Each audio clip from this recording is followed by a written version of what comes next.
Eh bien salut à tous, c'est JLM, on se retrouve pour un petit tutoriel pour flouter un visage ou une marque à l'aide du logiciel Adobe Photoshop CS6.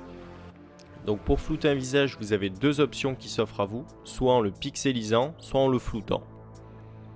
Donc vous allez dans le menu filtre, et puis vous allez dans atténuation, puis flou gaussien, si vous souhaitez le flouter, simplement flouter l'image. Pour une image de ce type là, il vaut mieux tout flouter, mais si vous souhaitez ne modifier que le visage en lui-même, vous allez dans les sélections. Donc normalement, ce qui se présente à vous, c'est la baguette. Donc vous allez rester appuyé et ça va vous proposer l'outil sélection rapide.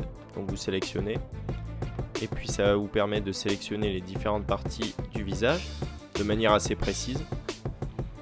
Et à partir de là, vous pouvez donc flouter que le visage. Si au niveau des contours ça vous dérange, si ça vous plaît pas, je ne vous conseille pas le mode auto. Moi personnellement je préfère le faire avec l'outil goutte, le faire manuellement. Ça prend 10 secondes et personnellement je préfère. Ça permet de flouter un peu les contours parce que de manière auto on n'a jamais ce qu'on veut et on est obligé de retourner sur le menu, c'est assez chiant. Donc voilà, ça c'est la première option. Et la deuxième option c'est le filtre, c'est la pixelisation pardon. Donc la pixelisation, elle, je vous conseille le mode mosaïque.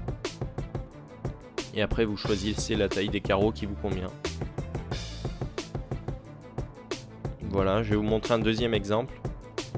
Donc maintenant on va voir comment ça se passe pour flouter une marque. Donc ça se passe exactement de la même façon. Vous allez sélectionner l'objet en question. Puis là, vu que c'est de traviole, vous allez dans transformer la sélection. Ça va vous permettre de faire une rotation de la sélection de manière à avoir quelque chose de plus précis. Donc une fois que vous avez ça, vous allez dans vous valider, pardon.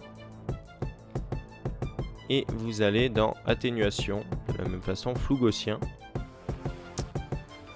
Au niveau du flou, comme vous voyez, c'est pas très joli. Donc vous avez juste à compléter avec l'outil goutte, histoire de le rendre plus correct. Donc voilà, ce tutoriel touche à sa fin. Écoutez, n'hésitez pas à vous abonner, partager, toutes ces conneries. Et surtout à me proposer d'autres tutos. C'est toujours intéressant et je vous dis à la prochaine. Ciao ciao.